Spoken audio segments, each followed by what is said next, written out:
একদিন হাল্ক খুব ক্ষুধার্ত হয়ে কলকাতার এক পাড়ায় এসে হাজির।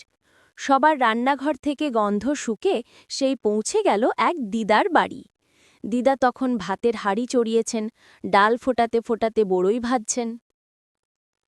হাল্ক দরজায় টোকা দিয়ে বলল, দিদা, আমি হাল্ক, আমার খুব খিদে পেয়েছে। দিদা হেসে বললেন, আরে বাপু, খিদে পেয়েছিস তো খা, তবে সাবধানে, হাঁড়ি ভেঙিস না। হাল্ক বসল মাটিতে।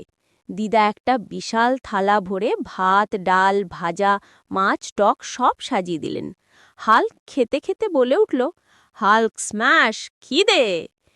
কিন্তু দিদাও কিছু কম নন।